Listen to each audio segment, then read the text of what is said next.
monsieur le gouvernement naa def Sall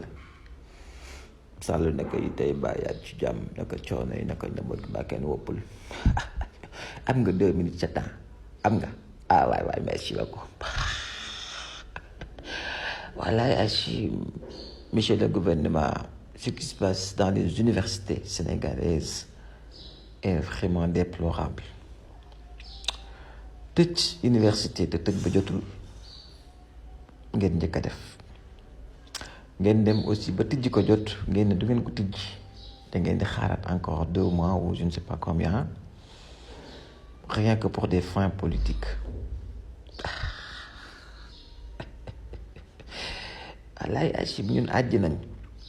Vous avez dit que vous faites parce que vous devez mettre tout dans les rails, essayer de mettre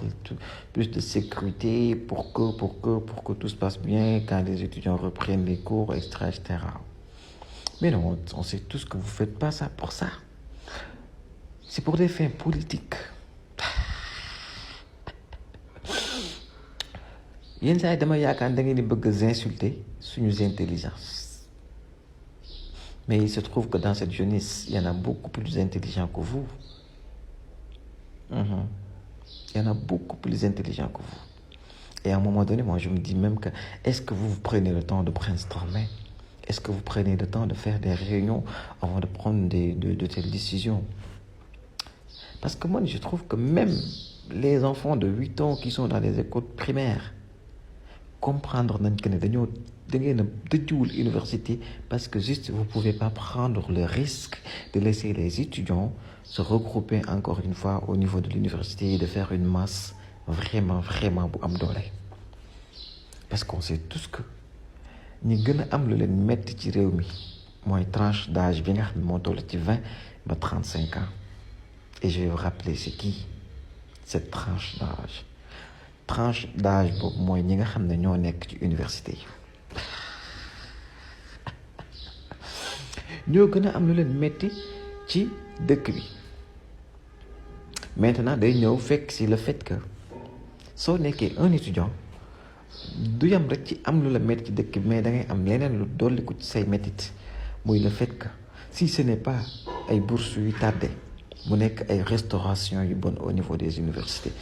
Si ce n'est pas ça mu nekk ay dëkkuwaay yu bon ci université yi. Si ce n'est pas ça mu nekk ay amphithéâtre ak ay conditions yi leen di jàng yi ñuy jànge yu bon ci université yi. Si ce n'est pas ça encore mu nekk ay professeurs yi nga xam ne transformé nañ leen ay politiciens ba amatuñ jot benn étudiant. De ce fait tous les étudiants de toutes les universités en ce moment ce sont des autodidactes ñooy jàngal seen bopp ñooy débrouiller parce que professeurs yi amatuñ sax seen jot. ngeen ñëw nag ne da ngeen du ngeen tëj bëgg université tardé plus de 3 mois comme ça yéen ngeen am plus de temps pour faire vos njuuj njaaj vos nooteel vos injustices sans mu am ñi nga xam ne si ñooy représenté askan bi tout le temps mooy étudiants yi pour xeex loolu pour manifester ci mbedd yi. Parce que juste pour le calme de ce pays, pour votre propre intérêt personnel, pour des fins politiques, vous êtes en train de sacrifier l'avenir de cette jeunesse et on peut même dire l'avenir de ce pays.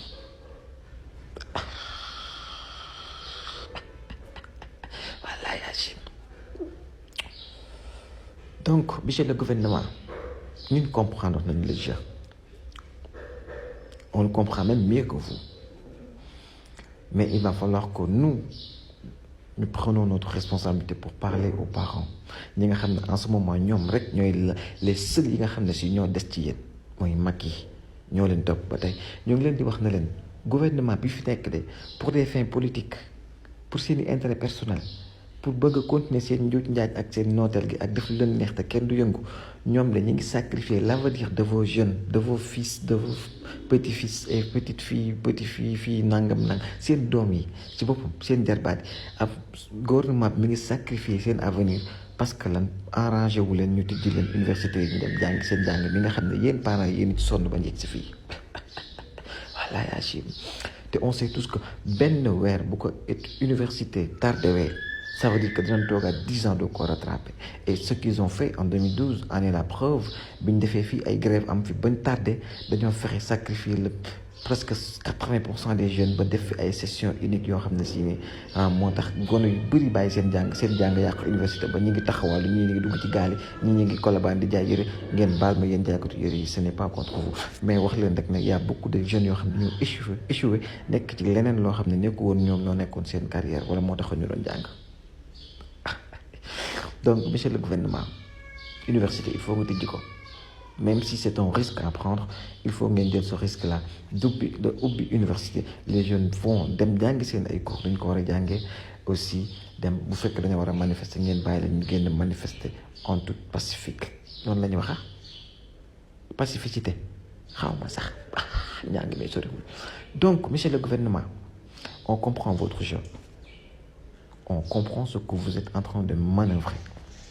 mais du ci dal ndax université ñun ni gone yi di casser pour leneen noonu la ñuy casser pour jàng te vous allez voir dans peu de temps que boo yëpp dina génn ci mbedd mi casse pour ngeen ubbi leen université ñu jàng